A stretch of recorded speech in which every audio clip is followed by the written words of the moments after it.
Técnica Nacional. Mi nombre es Mauricio Rojas Méndez, soy el promotor deportivo de la sede de Guanacaste.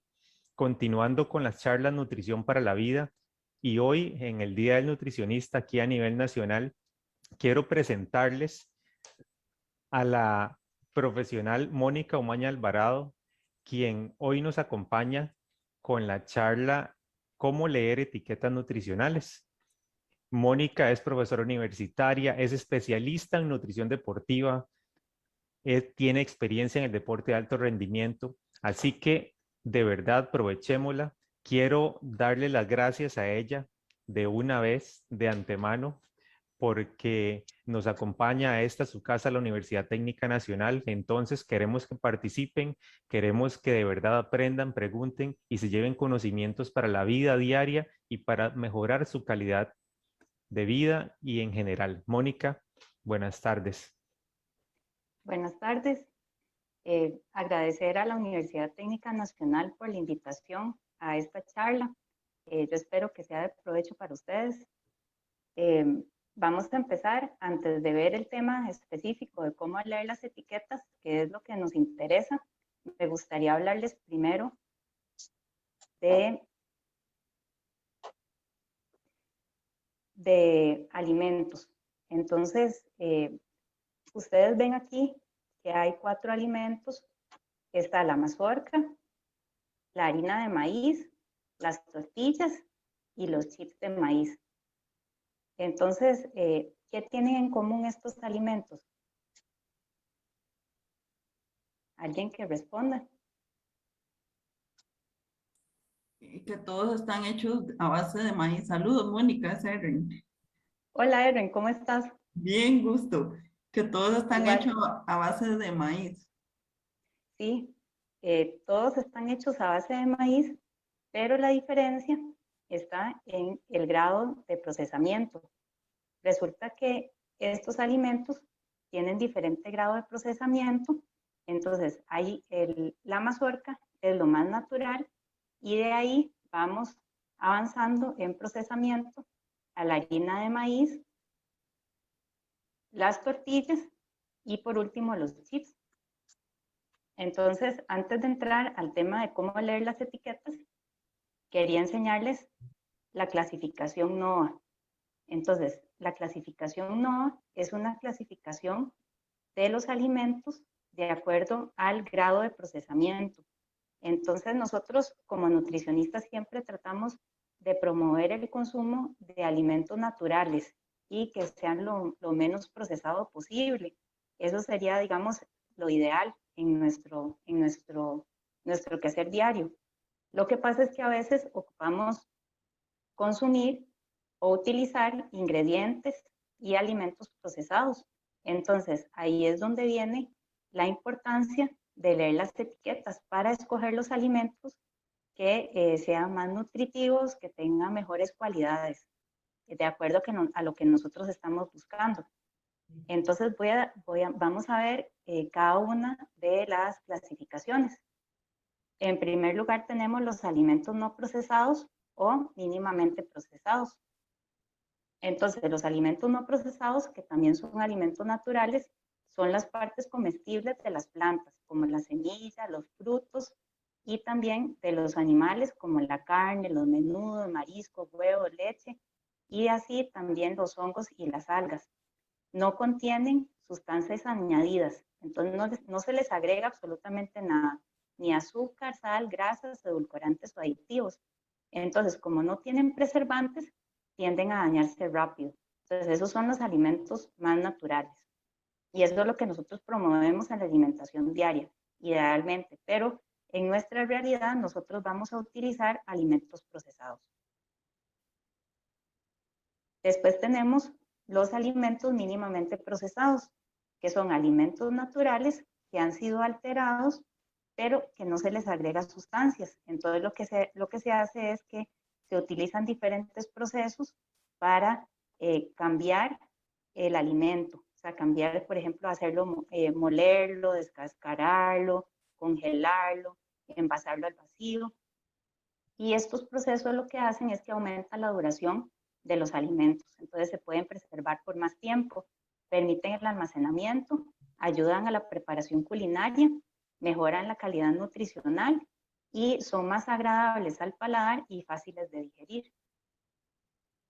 Entonces, de estos alimentos, muchos alimentos sin procesar o mínimamente procesados son preparados y cocinados en casa. Entonces, nosotros también lo que promovemos es tratar de consumir alimentos preparados en casa porque son alimentos más naturales, donde se utilizan menos sustancias y químicos. Después tenemos el segundo grupo, que son los ingredientes culinarios procesados, que son sustancias derivadas de los alimentos del grupo 1 o de la naturaleza, mediante procesos como prensado, refinado, trituración, molienda y secado. Son productos duraderos que se utilizan en casa o en restaurantes para preparar, sazonar y cocinar. Estos alimentos no se consumen solos, sino normalmente se usan en combinación con alimentos del grupo 1, de los alimentos naturales, para hacer diferentes preparaciones. Entonces, dentro de estos ingredientes tenemos los aceites, el azúcar, las harinas, como por ejemplo la harina de trigo, la harina de maíz, la harina de garbanzos, y también tenemos la sal. El tercer grupo son los alimentos procesados. Entonces, aquí es donde ya viene la importancia de las etiquetas nutricionales, porque todos los alimentos que son procesados y que son envasados deberían llevar una etiqueta nutricional, que la etiqueta nutricional incluye toda la información de los nutrientes, de la energía que aporta y de los nutrientes. Entonces, ¿qué son los alimentos procesados? Son productos alterados por la adición de sustancias. Entonces ya ahí se le agrega sal, azúcar, aceite, preservantes o aditivos que cambian la naturaleza de los alimentos originales para aumentar la duración y mejorar, digamos, el sabor y darle como cualidades que hagan que a usted le den ganas de comer. Entonces, ahí hay diferentes procesos, como los métodos de conservación, de preparación. En el caso de los panes y los quesos, la fermentación no alcohólica. La mayoría de estos alimentos procesados tienen pocos ingredientes, entonces tienen 2 o 3 ingredientes, son comestibles por sí mismos, aunque es más común comerlos en combinación con otros alimentos. Y aquí tenemos algunos ejemplos en las imágenes. Tenemos el atún, todo lo que son vegetales enlatados, como por ejemplo los hongos, también las frutas en almíbar como cóctel de frutas y quesos salados, ¿verdad? Los que se les adiciona sal. Entonces, el asunto con los alimentos procesados es que a veces a la hora de agregarle estas sustancias, como por ejemplo la sal o el azúcar, entonces ahí cambia las cualidades nutricionales. Entonces, si por ejemplo a un alimento se le agrega un exceso de sal, va a ser alto en sodio y eso va a tener consecuencias para la salud, que vamos a ver ahora más adelante. Si se le agrega un exceso de azúcar, este alimento va a ser mucho más calórico. Entonces, se le agrega azúcar para conservarlo, pero resulta que esta adición de azúcar va a hacer que aumente el valor calórico y entonces va a ser un alimento que puede hacer que aumente de peso si se consume en exceso. Y por último, tenemos los alimentos y bebidas ultraprocesados.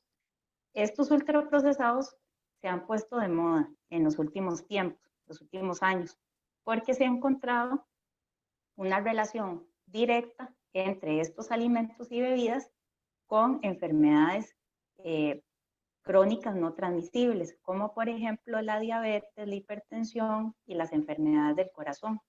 Entonces, estos alimentos hay que tratar de consumirlos lo menos posible.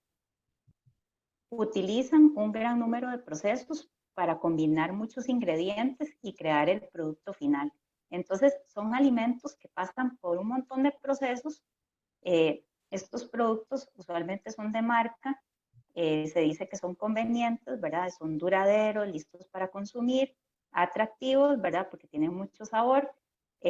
Hacen un montón de pruebas sensoriales a la hora de formularlos para que enganchen a las personas y casi que se vuelven un poco adictivos, ¿verdad? Por el sabor.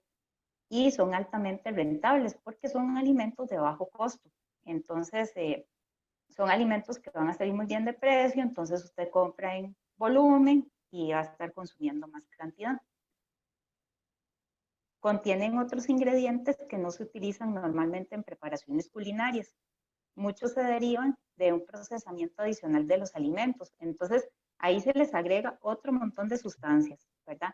Que son sustancias que son muy procesadas, como por ejemplo los aceites hidrogenados.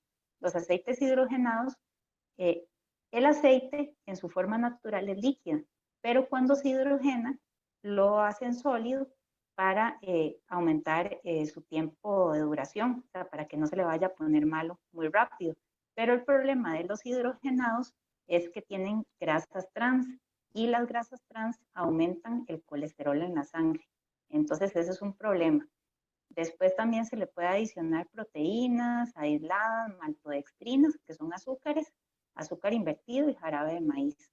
Entonces, todos estos son alimentos que se agregan, sustancias que se agregan a los ultraprocesados. También se les agrega aditivos y se les agrega otro montón de sustancias. Entonces, es muy común ver en estos alimentos y bebidas ultraprocesadas una lista muy grande de ingredientes que son colorantes, saborizantes, agentes, y no quiere decir que estos estén mal porque se utiliza mucho en la industria alimentaria. El problema es cuando la lista es muy grande, ¿verdad? Y el alimento es muy procesado. ¿Qué ejemplos tenemos de alimentos y bebidas ultraprocesados? Tenemos las sopas instantáneas, cereales de desayuno, gaseosas, todo lo que son paquetitos, snacks, dulces y salados, embutidos, comidas congeladas, papas fritas y caramelos. Entonces, esa es la clasificación que quería comentarles hoy para que ustedes la conozcan, de que los alimentos se pueden clasificar en 4 grupos de acuerdo a su grado de procesamiento. La industria alimentaria forma parte de nuestro estilo de vida.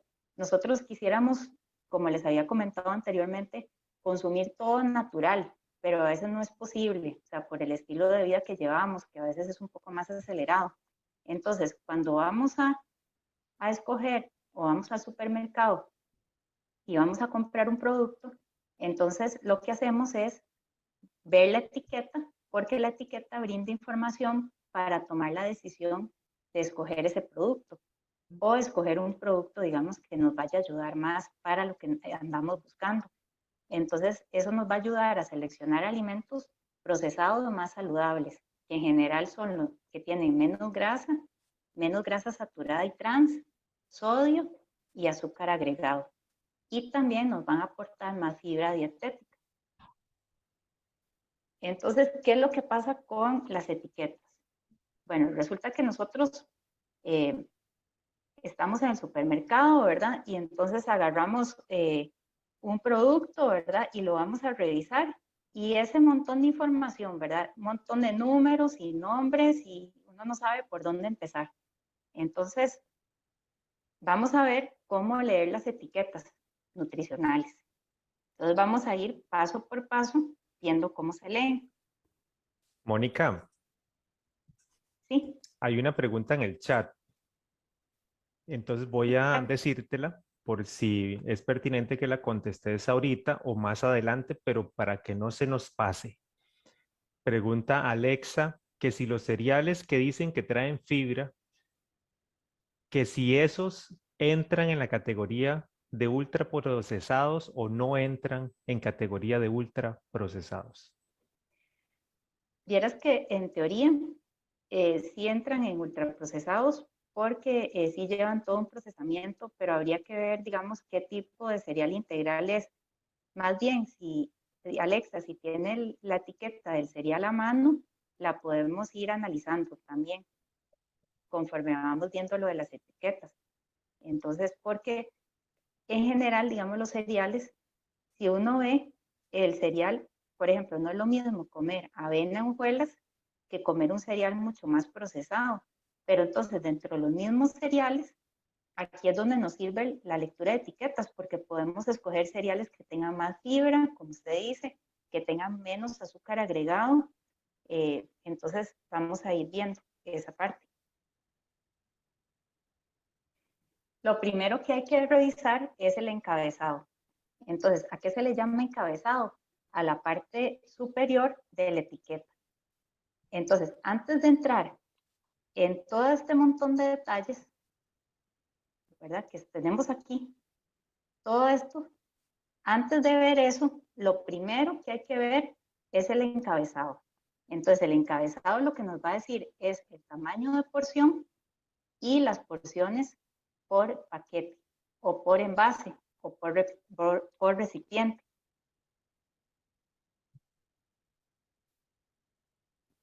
Y ese número de porciones por unidad, la unidad va a ser un paquete, una caja, una bolsa.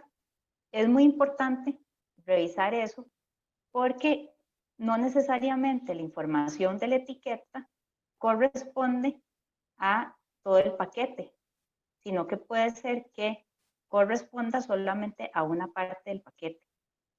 Entonces, por eso es que hay que ver esa parte. Por ejemplo, aquí, en esta etiqueta, dice tamaño de porción, una taza. Entonces, esta información que viene abajo es para una taza, pero las porciones por recipiente son 2. Entonces, quiere decir que si ustedes, por ejemplo, se toman todo el recipiente, habría que multiplicar esta información de la etiqueta por 2, porque esas son las porciones que tiene el total del recipiente. Entonces, es muy importante ver el tamaño de la porción y también relacionarlo con lo que ustedes consumen usualmente. Entonces, estos tamaños de porción, ¿cómo vienen? Entonces, vienen a veces en tazas, vienen en onzas, vienen en gramos, o sea, vienen en diferentes medidas caseras y medidas métricas. ¿Quién define esos tamaños de porción? Ese tamaño de porción es lo que yo tengo que comerme o no, ¿verdad? ¿Quién define ese tamaño de porción? Eso lo define, por un lado, el fabricante y por otro lado, productos que vengan de Estados Unidos lo define la FDA, que es la Administración de Alimentos y Bebidas de Estados Unidos. Entonces, ellos definen los tamaños de porción, pero no necesariamente lo que dice ahí como tamaño de porción es lo que yo me como, ¿verdad? Entonces, es muy importante ver cuál es el tamaño de porción que ellos reportan y cuánto es lo que yo me como. Entonces, aquí tenemos un ejemplo de una etiqueta. Entonces, esta etiqueta es de un paquete de galletas. Es un paquete que tiene más o menos como unas 10, 11 galletas. No les voy a decir la marca, ¿verdad? Para no echarme al agua, ¿verdad? Pero entonces resulta que el tamaño de porción, el fabricante lo define como 4 galletas. Entonces, esta información, todo lo que viene aquí, todo esto, corresponde a las 4 galletas, no a todo el paquete. Dice, porciones por paquete, 2.8. Entonces, si ustedes no se comen 4 galletas, sino que se comen todo el paquete, tendrían que multiplicar esta información por 2.8, que es lo que tiene porciones el paquete. Entonces, ese es el tipo de cosas que hay que revisar antes de empezar a ver las calorías, la grasa, el carbohidrato, el sodio, ¿verdad? Toda la información. Entonces, ¿tienen alguna duda aquí en esta parte? ¿O alguien quiere compartir algo?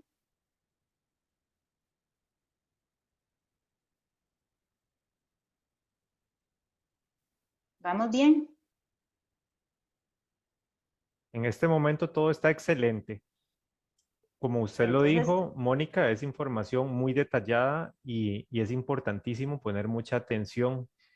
Y, y eso que acaba de decir usted, que a veces uno come de más y, uy, tengo que multiplicar por 2 o por 3 lo que dice sí, ahí. porque imagínense que hay personas que que resulta que se enredan y entonces por ejemplo, se comen todo el paquete creyendo que esta información corresponde a todo el paquete. Y el paquete no trae 4 galletas, que es el tamaño de porción, sino que el paquete trae 10. Entonces, usted se está comiendo 10 galletas en vez de 4, que es el tamaño de porción, ¿verdad?, que corresponde a esta información. Entonces, viendo esa parte, ¿qué es lo que sigue? Después del encabezado, sigue revisar las calorías totales. Entonces, si ustedes, por ejemplo, debajo del encabezado, ve que dice energía y dice calorías, kilocalorías, y entre paréntesis dice KJ, kilojulios. Entonces, ¿qué es eso? Resulta que las calorías, que normalmente se escriben actualmente kilocalorías, es lo que normalmente nosotros le decimos caloría, pero con C mayúscula, o se escribe con C mayúscula. Esto es una medida de energía, las kilocalorías. Otra medida de energía son los kilojulios. Y resulta que una kilocaloría equivale a 4.18 kilojulios. Entonces, revisen ahí donde dice energía, dice, por ejemplo, aquí yo tengo un envase de leche, entonces dice que una taza de leche tiene 129 kilocalorías. Y entre paréntesis dice que tiene 542 kilojulios. Entonces, siempre van a salir los kilojulios más altos que las kilocalorías. Y esos son dos medidas de energía diferentes. No se enreden con eso porque hay personas que me han dicho, ay, vieras que me encontré una galleta que es altísima, tiene como 400 calorías. Y entonces yo me quedo así como, pero eso debe ser un galletón, ¿verdad? Tiene que ser una galleta bien grande y bien grasosa. Y resulta que no era que me estaba diciendo las calorías, era que me estaba diciendo el número de kilojulios, que eso es, digamos, una medida mayor. Entonces, siempre revisen el número y después cuál es la unidad que sigue, si son calorías o si son kilojulios. Un adulto sano requiere en promedio entre 2.000 y 2.500 calorías diarias. Entonces nosotros lo que vemos, lo que nos preguntamos es cuánto representan esas calorías del producto del total del requerimiento diario. Entonces, si por ejemplo ustedes tienen un requerimiento diario, requerimiento energético de 2.000 calorías, que son personas, digamos, físicamente activas, pero no, digamos, no deportistas, ¿verdad? Y ustedes se van a comer una galleta que tiene 300 calorías, ¿cuánto representa 300 calorías de 2.000 calorías? ¿Verdad? Eso ya es una proporción alta y además de eso hay que tomar en cuenta el resto de los alimentos que van a consumir durante el día. Entonces, las calorías sirven como para comparar con el requerimiento diario, para ver cuánto representa. Quiero enseñarles aquí, esto es un cuadro con descriptores nutricionales. Entonces, los descriptores nutricionales son, digamos, como características especiales de un alimento que se puede poner en la etiqueta si el alimento cumple con este requisito. Entonces, estos son descriptores relacionados con la energía. Entonces, ¿cuándo se puede decir que un producto es libre de calorías? Cuando tiene menos de 5 calorías por porción. Cuando un producto se dice que es light, cuando tiene 1/3 menos de las calorías que el producto de referencia. Entonces, para poder decir que un producto es light o que es liviano, uno tiene que tener un producto original y un producto light. Usted no puede decir que un producto es light si usted no tiene una referencia, no tiene el producto original. Y también hay que ver cuál es el producto original, porque aquí es donde, digamos, mucha gente se resbala, ¿verdad? Con el asunto de lo light y caen pero hacia lo bonito, ¿verdad? Porque resulta que, digamos, tenemos la mayonesa light, ¿verdad? Entonces, sí, qué rica la mayonesa light, yo le echo a todo mayonesa light, ¿verdad? Pero entonces, ¿cuál es el producto original? El producto original es la mayonesa regular, es un producto alto en grasa. Entonces, resulta que a la mayonesa light, con que le quiten 1/3 menos de las calorías, ya le pueden decir que es light, pero no va a ser baja en energía. O sea, siempre le va a aportar calorías, le va a aportar grasa, ¿verdad? Porque el producto original es alto en grasa. Entonces, siempre es muy importante analizar eso, cuál es el producto original, ¿verdad? A partir del cual uno dice que un producto es light. Después tenemos el producto bajo en calorías. Entonces, se dice que un producto es bajo en calorías cuando tiene 40 calorías o menos por porción, y reducido en calorías cuando al menos 25% menos de las calorías por porción que el producto de referencia. Entonces, estos son descriptores muy interesantes, ¿verdad? Pueden ser un poco teóricos, pero vieras que es muy interesante ir al supermercado, sacar un ratito, ¿verdad? Irse con esta lista de descriptores y ver si los productos cumplen, porque uno se da cuenta que hay más de un producto en el mercado que dice que es light y no es light, ¿verdad? O que es bajo en calorías y no es bajo en calorías. Entonces eso es muy interesante.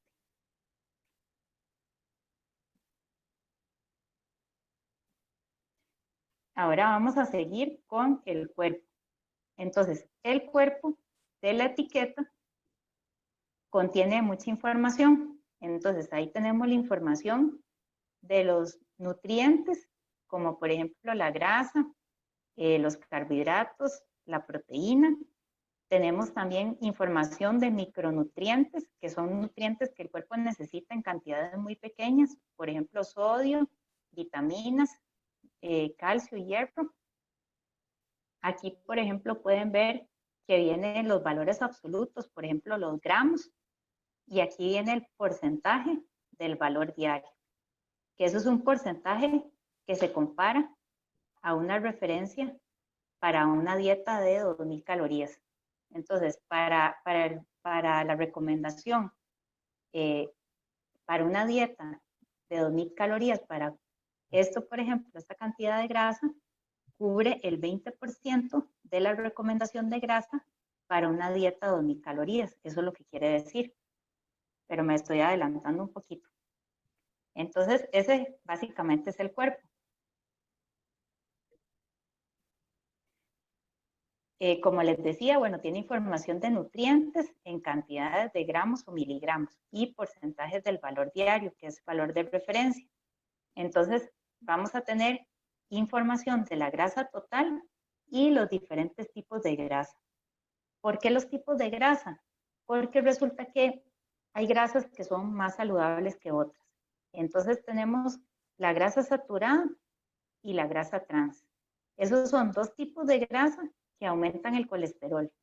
Entonces, si ustedes, por ejemplo, tienen colesterol alto, la recomendación es disminuir el consumo de grasa saturada y grasa trans. Por otro lado, la grasa monoinsaturada es la mejor grasa de todas, porque es una grasa saludable y que les va a ayudar más bien a subir el colesterol bueno. Entonces,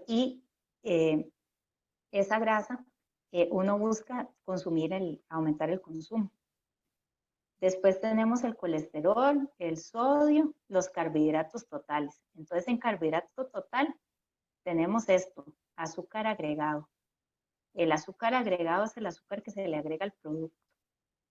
Y la fibra dietética, que esta es muy importante para la digestión, para mantener toda la función digestiva saludable, para tener una regularidad para ir al baño. Es muy importante consumir fibra dietética. Y bueno, también el cuerpo incluye proteína y el porcentaje del valor diario y cantidades en miligramos y en porcentajes. Entonces, esos porcentajes del valor diario, como les decía, quiere decir cuánto cubre del 100% del requerimiento para una dieta de 2.000 calorías diarias. Eso es lo que quiere decir. Pero si ustedes, por ejemplo, necesitan más de 2.000 calorías al día, ese porcentaje no va a ser tan válido, va a ser menor. Y si ustedes ocupan, en vez de 2.000 calorías, 1.500, ese porcentaje va a ser mayor. Entonces, en realidad, yo no le veo tanta utilidad a este porcentaje en sí, digamos, para que ustedes lo comparen con su requerimiento. sino que este porcentaje lo que sirve es para comparar productos. Y eso es muy interesante, porque entonces cuando uno compara productos, todo esto está basado en los mismos porcentajes, en los mismos valores de referencia. Entonces, si ustedes, por ejemplo, están buscando un producto que contenga más fibra, ustedes revisan ese porcentaje.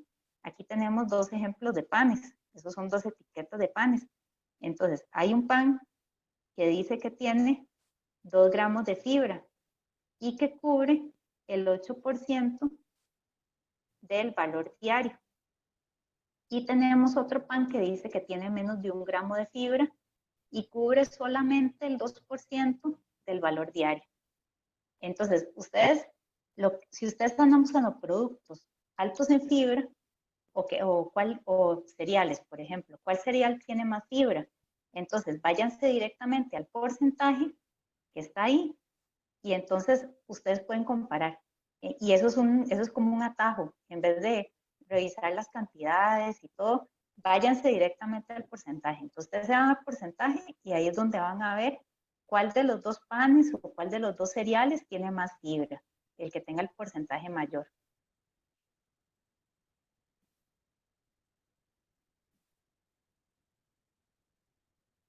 Después tenemos la grasa total, los tipos de grasa y el colesterol.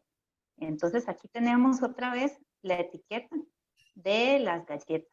Entonces aquí tenemos el tamaño de porción, que recuerda que son 4 galletas, ¿verdad? Entonces estas 4 galletas, por un lado tenemos la grasa total. Esas 4 galletas lo que quiere decir es que nos van a aportar 6.3 gramos de grasa total, ¿verdad? A veces, si uno habla en gramos, es como muy abstracto, ¿verdad? Usted dice, 6 gramos, sí, suena poquito, ¿verdad? 6 gramos. Pero si ustedes, por ejemplo, traducen esos gramos a cucharaditas, ya la historia cambia. Si ustedes, por ejemplo, dicen que 5 gramos de grasa equivalen a una cucharadita de grasa, por ejemplo, una cucharadita de aceite, entonces ya la cosa cambia, porque si estas galletas tienen 6.3 gramos de grasa, quiere decir que tienen más de una cucharadita de grasa, ¿verdad? Las 4 galletas. Entonces ya ahí pueden tener una idea de cuánta grasa tienen. Después vienen los tipos de grasa. Entonces, esto es una etiqueta completa. Es una etiqueta que trae los 4 tipos de grasa, pero no todas las etiquetas lo traen. Lo que sí es obligatorio es reportar la grasa saturada, esta de aquí arriba, y la grasa trans. Esa, hace unos años también ya es obligatorio reportarlo.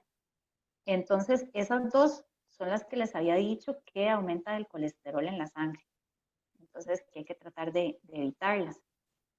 Esta es la grasa más saludable, la grasa monoinsaturada, esta de aquí. Y también tenemos la grasa poliinsaturada, que es otro tipo de grasa insaturada que también es saludable. Entonces, estas galletas tienen 6.3 gramos de grasa, pero la mayoría de la grasa, casi toda la grasa, es grasa saludable. Entonces, estamos bien, ¿verdad? Vamos bien con eso. Por otro lado, tenemos el colesterol. Entonces, el colesterol, ¿por qué se revisa? Porque también sí se recomienda, digamos, como limitar el consumo del colesterol, pero se ha visto que no es tanto limitarlo, ¿verdad? Como lo que es el consumo de grasa saturada y grasa trans. Esas grasas sí aumentan el colesterol. El colesterol en sí hay que tratar de no consumir un exceso, ¿verdad? Se recomienda no más de 300 miligramos al día de colesterol, pero es más importante revisar, si ustedes tienen el colesterol alto, bajar el consumo de grasa saturada y grasa trans.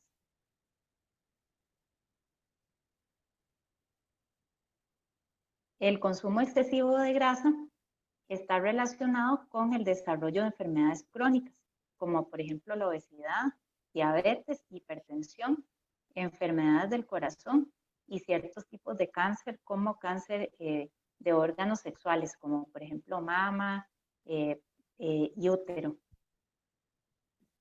Estos son algunos descriptores nutricionales. Entonces, como vimos los descriptores anteriores de calorías, tenemos descriptores para la grasa. Entonces, vean qué interesante, porque aquí tenemos cuándo decir que un producto es libre de grasa o descremado, cuando tiene menos de 0.5 gramos de grasa por porción. Bajo en grasa son 3 gramos o menos de grasa por porción. Menos grasa que ahí hay que comparar dos productos. Entonces, un producto tiene 25% o menos de grasa que el producto de referencia. Entonces, se puede decir que tiene menos grasa que. También libre de grasa saturada si tiene menos de 0.5 gramos de grasa saturada y 0.5 gramos de grasa trans por porción. Y bajo en grasa saturada si tiene 1 gramo o menos de grasa saturada y menos de 0.5 gramos de grasa trans por porción. Entonces, vean que son muchas cosas, ¿verdad? De números, pero es interesante ponerse a revisar las etiquetas y ver si un producto que nosotros estamos consumiendo, tal vez no sabíamos que es bajo en grasa, ¿verdad? Si, por ejemplo, tenemos aquí tengo unas galletas, ¿verdad? Que son unas galletas estas Salmas, sanísimo. Uno revisa aquí la etiqueta y dice grasa total 0.5 gramos. Entonces, pero para que diga libre de grasa, tiene que ser menos de 0.5. Entonces, esta galleta no puede decir que es libre de grasa. Sí puede decir que es baja en grasa, porque tiene menos de 3 gramos de grasa todo el paquete, ¿verdad? La porción. Pero no puede decir que es libre de grasa. ¿Tienen alguna duda hasta acá?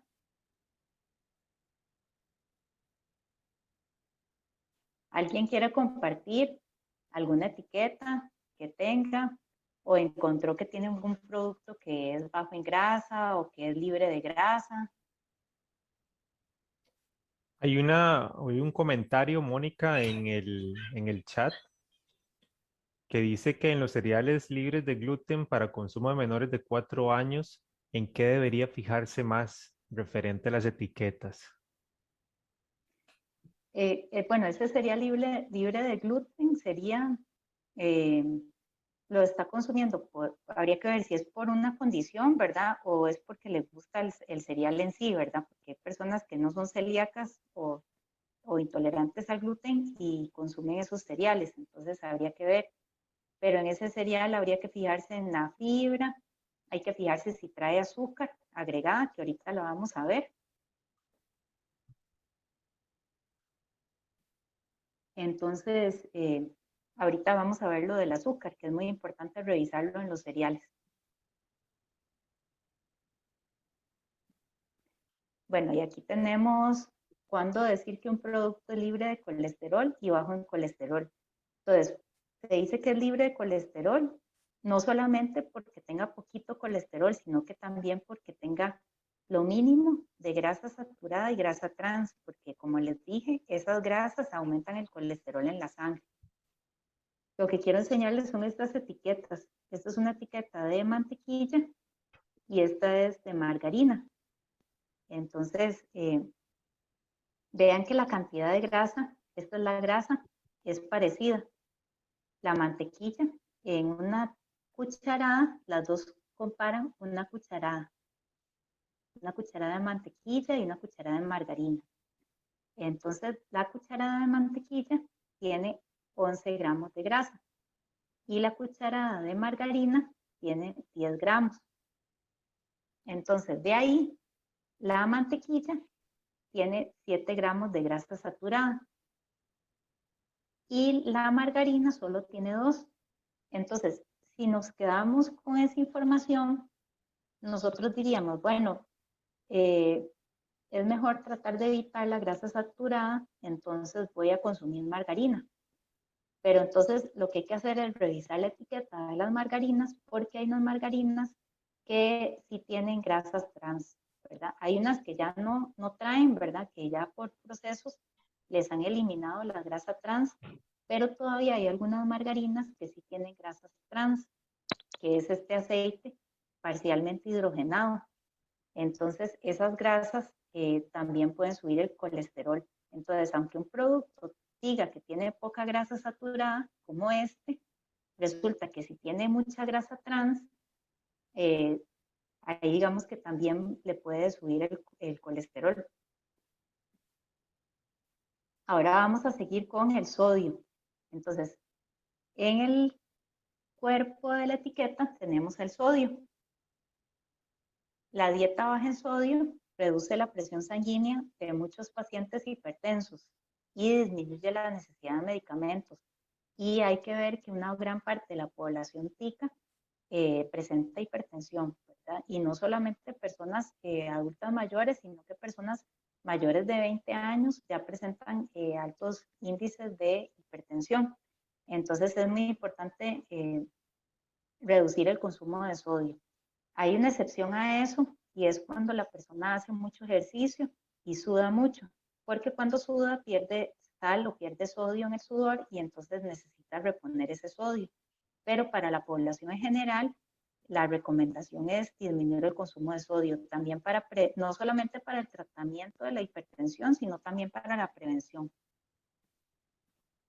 Entonces aquí tenemos descriptores de sodio. Entonces resulta que también tenemos una lista de descriptores. Entonces se dice que un producto es libre de sodio o libre de sal cuando tiene menos de 5 miligramos de sodio por porción. Muy bajo en sodio cuando tiene 35 miligramos o menos por porción. Bajo en sodio cuando tiene 140 miligramos o menos por porción. Y ligero o light en sodio cuando no tiene más del 50% del sodio que el producto de referencia. Esto es muy interesante, este descriptor, porque existe en el mercado una salsa Lisano que es liviana, que dice que es liviana en sodio y tiene, digamos, menos cantidad de sodio que el producto original, pero el producto original es alto en sodio, entonces vamos a quedar parecidos, ¿verdad?, en cantidad de sodio. Siempre va a aportar bastante. Volviendo aquí a esta galleta, ¿verdad? Que tengo por aquí, la Salma, ¿verdad? Resulta que hay gente que le dice a uno, uy, pero es que esa galleta es muy salada, ¿verdad? Hasta que se le sienten los granitos de sal. Pues resulta que cuando reviso la etiqueta y veo que para las 3 galletas, o sea, para el total del empaque, tiene 100 miligramos de sodio. Entonces, 100 miligramos de sodio quiere decir que ese producto es bajo en sodio. Entonces, aunque usted no lo crea, un paquete de estas galletas es bajo en sodio porque tiene menos de 140 miligramos de sodio en un paquetito, ¿verdad?, en una porción. Mónica, tengo aquí en el chat una pregunta referente a las grasas que dice Blanca Muñoz que si el cocinar los alimentos en la freidora de aire hace que el aceite se hidrolice o se convierta en aceite hidrolizado. Y hay otra pregunta, quizás la puedas ver también, que sí es cierto que si los primeros 3 ingredientes que trae la etiqueta de los alimentos son los que trae en mayor cantidad del producto. Jessica Reyes. Bueno, ahí, digamos, la primera pregunta de Blanca, digamos, el proceso de hidrogenación es un proceso industrializado. Entonces, es un proceso donde se cambia la estructura del aceite. Entonces, no es tan fácil cambiar esa estructura a nivel de, digamos, casero, aunque se caliente en exceso la grasa. Lo que pasa es que si esas grasas se recalientan, ¿verdad? Como por ejemplo, digamos que en una soda para ahorrar costos reutilizan la grasa, ahí podría haber un proceso de hidrogenación, pero en general, digamos, el proceso de hidrogenación es industrializado. Y la otra pregunta la voy a contestar ahora más adelante porque ya se me adelantó, ¿verdad? Con lo de la lista de los ingredientes. Eso lo vamos a ver dentro de un rato.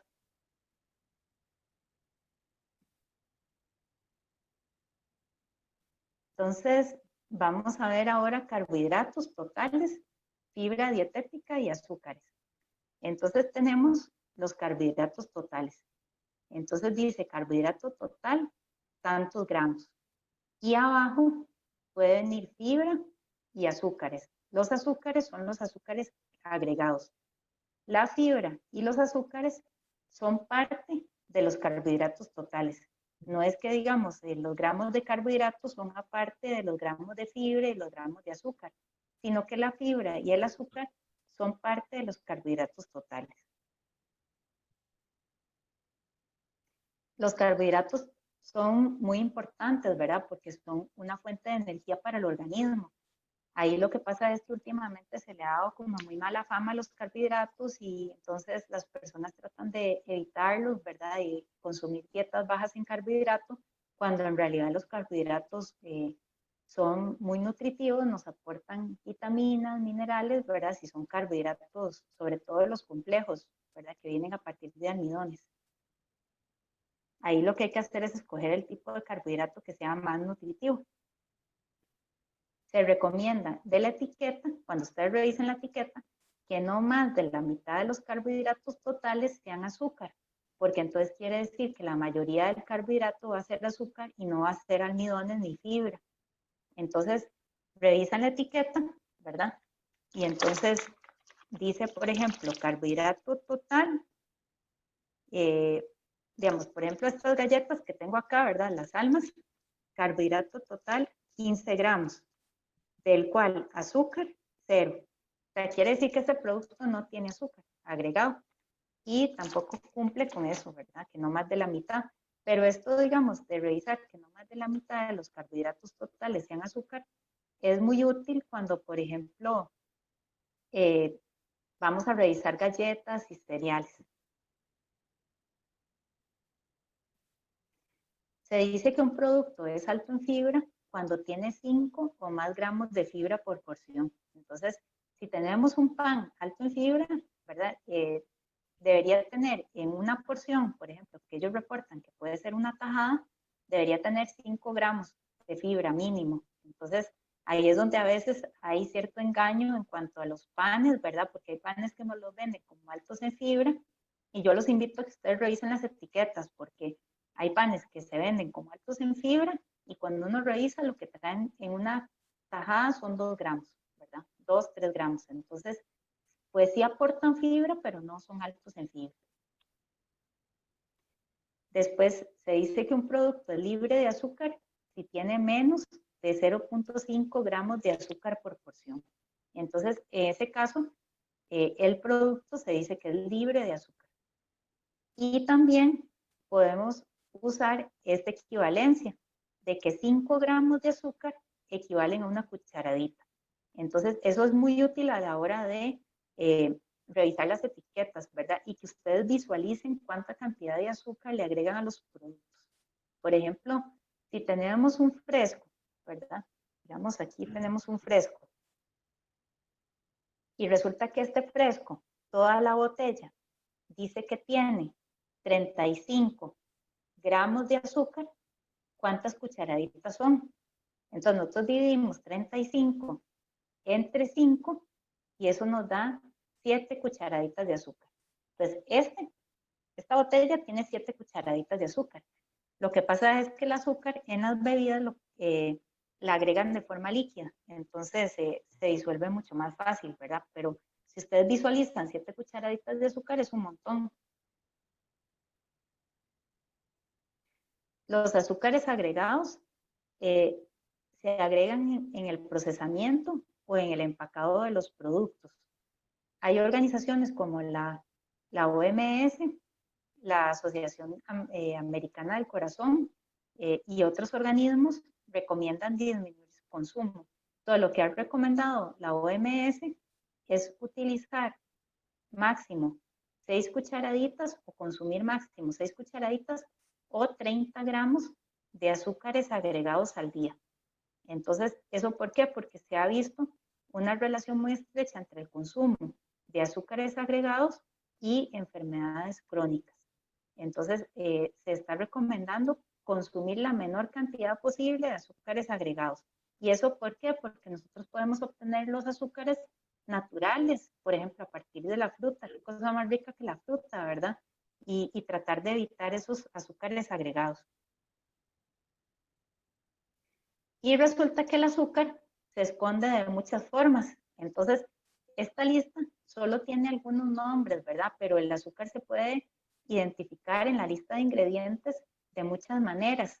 Todo esto significa que ustedes están consumiendo azúcar, ¿verdad? Si ustedes, por ejemplo, revisan la lista de los ingredientes y dice dextrosa, fructosa, glucosa, maltosa, isomaltosa, galactosa, malta, maltodextrina, sacarosa. De hecho, sacarosa es el nombre del azúcar de mesa. Caramelo, jarabe de maíz, jugo de caña, las mieles, ¿verdad? Por ejemplo, miel de abeja, de agave, maple, tapa de dulce, azúcar crudo, melaza y los alcoholes de azúcar, xilitol, sorbitol, manitol, ¿verdad? Que esos son alcoholes de azúcar que aportan menos calorías que el azúcar regular, pero siempre aportan calorías, ¿verdad? Entonces, todos estos son nombres de azúcar. Entonces, vean que el azúcar se esconde de muchas maneras en los alimentos. Entonces, nosotros somos como detectives, ¿verdad? Andamos buscando, digamos, el azúcar en los alimentos. Después, vamos a ver la proteína. Entonces, el siguiente nutriente es la proteína. Vean que la proteína aquí no tiene porcentaje del valor diario recomendado, porque cada persona tiene un requerimiento especial de proteína y el requerimiento va a depender de su peso. Entonces, las personas sedentarias se recomienda que consuman de 0.8 a 1 gramo por kilogramo de peso al día. Las personas físicamente activas, digamos que por ejemplo salen a caminar máximo 1 hora, 3 a 5 veces por semana, ¿verdad? Que hacen un ejercicio, digamos, por salud, 1 gramo por kilogramo de peso al día. Y los deportistas pueden andar de 1.2 a 2 gramos por kilogramo de peso al día. Los deportistas necesitan más cantidad de proteína al día. Entonces aquí tenemos un ejemplo de una mujer, ¿verdad? Tenemos una mujer sedentaria de 60 kilos, va a necesitar entre 48 y 60 gramos diarios de proteína, que eso lo sacamos multiplicando 60, que es el peso, por 0.8 y 60 por 1. Entonces, en realidad esta cantidad de proteína es muy fácil de cubrir en la dieta porque hay muchos alimentos que contienen proteína. Por ejemplo, volviendo a las 4 galletas que habíamos visto anteriormente, esas 4 galletas le van a aportar 3 gramos de proteína.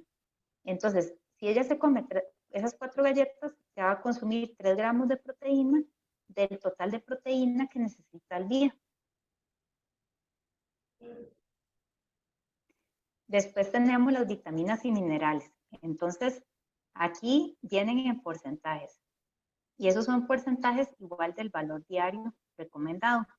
Entonces, no se incluyen todas las vitaminas ni los minerales que existen, sino que se incluyen varios, ¿verdad? Que se ha visto que son, digamos, algunos nutrientes críticos, que no son exclusivos porque se ha visto que actualmente, por ejemplo, aquí en esta lista no está la vitamina D y la vitamina D se ha encontrado que es importantísima. Tampoco está el zinc, que también sirve para la función inmune. Pero entonces tenemos vitamina A, vitamina C, calcio y hierro. Entonces tenemos esos porcentajes, ¿verdad? Vamos a recordar este porcentaje de calcio del 15%. Entonces nosotros lo que hacemos es tratar de buscar buenas fuentes de micronutrientes. Una buena fuente es cuando un producto aporta entre 10 y 19% de ese valor diario. Entonces nosotros vimos que ese producto anterior aportaba un 15% de calcio del valor diario. Entonces quiere decir que es una buena fuente de calcio. Y el producto es alto, excelente fuente, cuando aporta 20% o más del valor diario. Después tenemos, bueno, los valores diarios, ¿verdad? Que eso es una información que sale al final de la etiqueta, es opcional, o sea, no siempre aparece, y es una referencia para guiarse, ¿verdad? Porque viene, digamos, cuánto se recomienda de diferentes nutrientes para una dieta de 2.000 calorías y de 2.500. Entonces ahí vienen gramos, vienen miligramos, miligramos también, ¿verdad? De colesterol y de sodio. Y después tenemos al final de la etiqueta las calorías por gramo, que es cuántas calorías aporta un gramo de grasa, un gramo de carbohidrato y un gramo de proteína, que eso es información general, ¿verdad? Entonces eso sería, digamos, en cuanto a la etiqueta. Ahora vamos con la lista de ingredientes. Entonces, volviendo a la pregunta de Jessica, sí, los ingredientes vienen en orden descendente, de mayor a menor cantidad por peso. Entonces, el producto que viene de primero es el que está en mayor cantidad en el producto. El segundo ingrediente, el tercero y así, ¿verdad? Entonces, si nosotros dentro de los primeros ingredientes encontramos o detectamos azúcares, ¿verdad? Entonces quiere decir que la mayoría, o digamos, de los ingredientes principales de ese producto son azúcares, ¿verdad? Azúcares agregados. Aquí hay una etiqueta de, eso es un cereal. Entonces dice que el primer ingrediente, mezcla de cereales integrales. Entonces, bueno, vamos bien, ¿verdad? El 55 por más de la mitad del, del total del 100% del producto, ¿verdad? Que sería un 55%, es una mezcla de cereales integrales. Vamos bien. Después, el segundo ingrediente, azúcar. Tercer ingrediente, jarabe de maíz, que es igual a azúcar, ¿verdad? Entonces ya tenemos azúcar, azúcar. Después el cuarto ingrediente, aceite de canola, ¿verdad? Entonces ahí ustedes también pueden revisar esa lista de ingredientes para ver cuáles son los que tienen mayor cantidad. También es muy importante, al final de la etiqueta, hay una declaración de alérgenos, ¿verdad? Que son sustancias que pueden causar problemas de alergias. También deberían reportar sustancias que pueden causar sensibilidad, ¿verdad? Por ejemplo, pueden ser ingredientes o pueden ser de los mismos aditivos, como por ejemplo ingredientes el gluten, la leche, huevo, maní. Entonces eso se reporta al final de la etiqueta. Entonces ahí es donde uno puede ver, porque esto es muy importante cuando una persona tiene una alergia, de que puede ser que el producto venga con trazas, digamos que si la persona es alérgica al maní y trae trazas de maní, o por ejemplo hay personas que son alérgicas a la proteína, a la leche, entonces a veces el producto va a venir abajo y va a decir, puede contener trazas de leche, pero también hay que revisar la lista de ingredientes para ver si tiene alguna proteína en la leche, como por ejemplo proteína caseína, ¿verdad?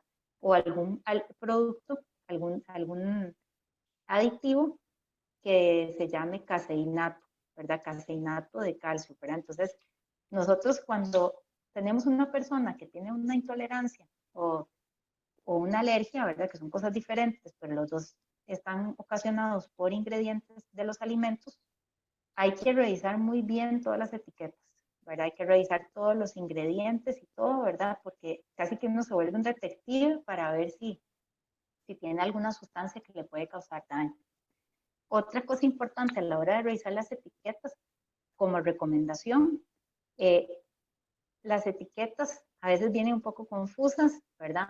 Entonces uno tiene que pues hacer sus cálculos, entonces tener la calculadora a mano, el teléfono a mano, ¿verdad? Para poder hacer ahí como las multiplicaciones o las divisiones. Y también si pueden tener una lupa, porque a veces viene la letra muy pequeña, entonces es casi imposible revisar las etiquetas, ¿verdad? Porque la letra viene chiquitita, entonces tener una lupa a mano. Y vamos a ver esta parte, esta ya es la última parte. Quería comentarles sobre el etiquetado frontal. Entonces, ¿alguien ha escuchado sobre el etiquetado frontal?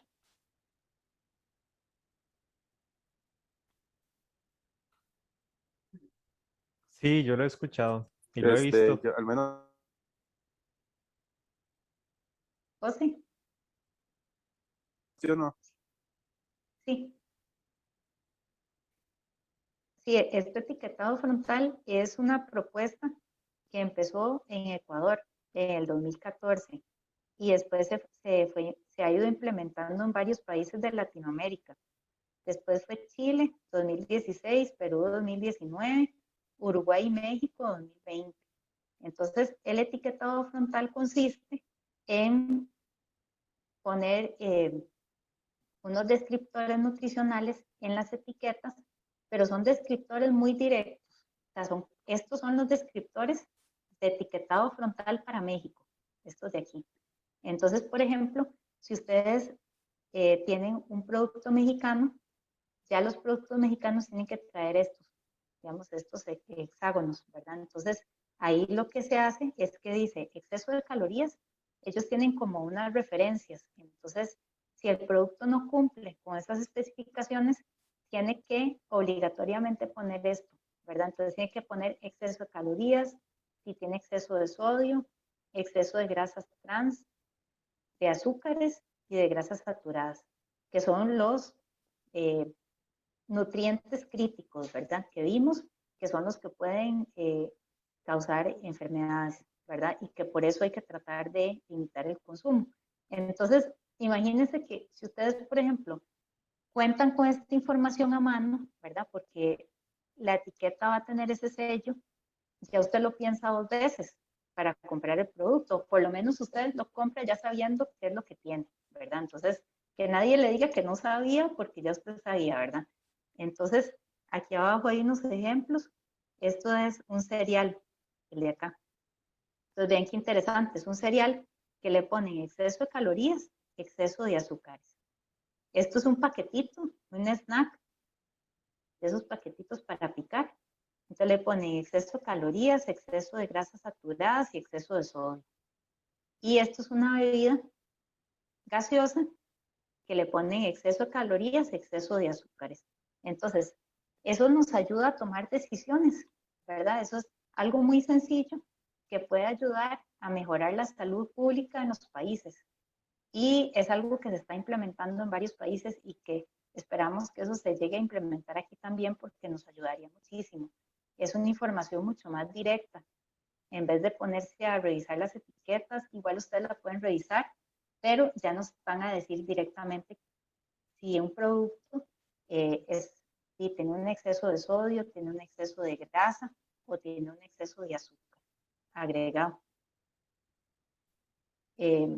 Entonces quería saber si tienen alguna otra duda o quieren comentar algo de alguna etiqueta que revisaron o que les llamara la atención. Mónica, en este momento, bueno, el tiempo nos está empezando a ganar. Tenemos 2 preguntas en el chat para ver si estamos cerrando con estas. Increíble, maravillosa y súper compleja al mismo tiempo, y puede ser muy sencillo cuando nosotros empecemos ya a visualizar esto con mayor conciencia y tranquilidad. Una de las preguntas dice que cuáles son las consecuencias principales de tener una dieta baja en sodio para el cuerpo, algún efecto negativo, y qué tan saludable es el eritritol. Uh-huh. Bueno, ahí la dieta baja en sodio, eso depende de la persona, ¿verdad? Si la es que es una pregunta como muy general, ¿verdad? Habría que saber específicamente el caso, ¿verdad? Porque si yo le digo, bueno, no, la dieta baja en sodio es saludable y la persona, por ejemplo, realiza mucho ejercicio y suda mucho o tiene un trabajo muy activo donde suda mucho, ¿verdad? Entonces va a perder sodio en el sudor y eso va a hacer que digamos, que necesite reponer sodio. Entonces, si la dieta es baja en sodio, va a empezar a tener problemas. Hay una condición que se llama hiponatremia, que son bajos niveles de sodio en sangre. Y eso puede tener consecuencias desde dolor de cabeza, mareo, debilidad, hasta consecuencias, digamos, más serias, como por ejemplo desvanecimientos, y hay personas que han muerto por eso, pero tiene que ser algo muy extremo, ¿verdad? Tiene que ser muy bajo el nivel de sodio para que eso ocurra. Entonces, la dieta baja en sodio depende de cada caso. Y bueno, el eritritol es un sustituto de azúcar, ¿verdad? Entonces eso, digamos, es un alcohol, un tipo de alcohol de azúcar que lo que le aporta es muy dulce, entonces se consume muy poca cantidad y entonces le va a ayudar, digamos, a reducir el consumo calórico. eso es una opción de sustituto de azúcar. Muy bien, excelente. Una pregunta, ¿puedo hacerla? Claro, una pregunta más. Sí, gracias. ¿Quién tiene que, ahora que hablabas de la lupa, quién tiene que regular en el país el tamaño de la letra? Porque me parece que, como bien lo dijiste, a veces es muy pequeño y ya uno con cierta edad tampoco lo puede leer solo con la lupa. Y después también el hecho de que la letra esté sobre, del color de la letra esté sobre un producto que es del mismo color y entonces no se puede leer. Es imposible. Me pasa con algunos panes, por ejemplo. Gracias. Sí, muchas gracias a usted por la pregunta. Sí, bueno, eso, digamos, tiene dos reguladores, ¿verdad? Que es el Ministerio de Economía, por un lado, y por otro lado es el Ministerio de Salud. Existe una reglamentación de etiquetado nutricional que regula, digamos, todo lo que son estos descriptores, pero en realidad yo no he visto nada con respecto al tamaño de la letra. Entonces, eso es algo, digamos, que llama la atención porque sí hay etiquetas realmente con letra pequeña. Entonces, y por otro lado, lo de las etiquetas, eh, a veces lo que pasa es que las etiquetas vienen en inglés y entonces todas las etiquetas en inglés por reglamento sí tienen que ser traducidas al español. Entonces le pegan la etiqueta en español sobre la etiqueta en inglés y a veces se transpapelan y no se lee, digamos, claro. O a veces, digamos, el formato lo cambian, entonces en vez de venir en forma de cuadrado, así como viene así todo bonito, lo ponen así como en párrafo, entonces cuesta mucho leerlo y además de que la letra es pequeña. Eh, yo lo que le diría es que haga la consulta, ¿verdad?, al Ministerio de Economía y al de Salud sobre la reglamentación de las etiquetas, pero en realidad, digamos, con eso del tamaño de la letra no conozco. Mónica, de parte de la Universidad Técnica Nacional, de parte de la Promotoría Deportiva, agradecerte infinitamente por tu participación. Un tema muy lindo, cerrando con usted hoy, celebrando el Día del Nutricionista, ¿verdad? Y la nutricionista. En este caso, un mensaje final para todas las personas del Facebook Live que nos están viendo y que va a quedar grabado acá, ¿verdad? Para que puedan repasar la charla y al mismo tiempo, pues a todas las personas que están acá, de verdad agradecerte de antemano antes de cerrar transmisión y un consejo final sobre cómo nosotros, los simples mortales, podemos utilizar de la mejor manera las etiquetas nutricionales. Bueno, primero quería decirles que si ustedes quieren el material, yo se lo puedo mandar a Mauricio y ustedes se ponen en contacto con él para solicitarlo, porque me parece importante que lo puedan tener a mano para que puedan, digamos, hacer sus prácticas y bueno, si van al supermercado, revisar productos, ¿verdad? Ser un poco más curiosos. Eh, Piensen en todo lo que ustedes, digamos, de que todo lo que ustedes consuman, pues tiene les va a aportar beneficios, ¿verdad? A su salud. Eh, Todo lo que entra a su cuerpo, o sea, piensen en todas las cosas, digamos, que ustedes comen, primero que entre más naturales sean, mejor, ¿verdad? Nosotros siempre fomentamos consumir alimentos y lo más natural posible, lo menos procesado posible, pero siendo realistas, nosotros necesitamos de vez en cuando consumir alimentos procesados. Entonces, eh, esto es una herramienta, ¿verdad? La lectura de etiquetas es una herramienta que puede ayudarles a escoger productos que sean más saludables para ustedes, para que ustedes, digamos, estén saludables por dentro, ¿verdad? No una simple, no por estética, sino por salud, para que tengan sus niveles de colesterol normal, para que todo funcione bien, para que ustedes estén con energía, digamos, para que ustedes estén saludables, ¿verdad? Piensen en lo que ustedes en qué entra su cuerpo cuando ustedes comen, ¿verdad? Entonces yo creo que eso es como ser consciente de qué es lo que ustedes comen sin caer en extremos de que van a estar contando todo y pesando todo. No, tampoco los extremos, ¿verdad? Pero sí, digamos, es como tomar conciencia de lo que va a entrar en su cuerpo y de todos esos beneficios que ustedes pueden obtener cuando ustedes comen saludablemente. Entonces, bueno, ese sería mi mensaje y bueno, agradecerles que hayan estado hoy en la transmisión y espero que hayan aprendido algo, que les haya quedado ahí como la curiosidad por revisar etiquetas. Y estoy para servirles. Aquí están mis datos, ¿verdad? Y si tienen alguna otra pregunta me pueden escribir un correo. Perfecto, Mónica. Reitero que esta charla queda grabada en el Facebook oficial de la Universidad Técnica Nacional para que puedan repasarla, como lo dijo la doctora Mónica. Agradecerles a los profesores, a todas las personas que nos han visto, a los que han participado. Quedaron un par de dudas sin contestar, pero por cuestiones de tiempo, de verdad, ahí están los contactos de la doctora Mónica. Agradecerte nuevamente. Entonces, que tengan muy buenas noches y gracias.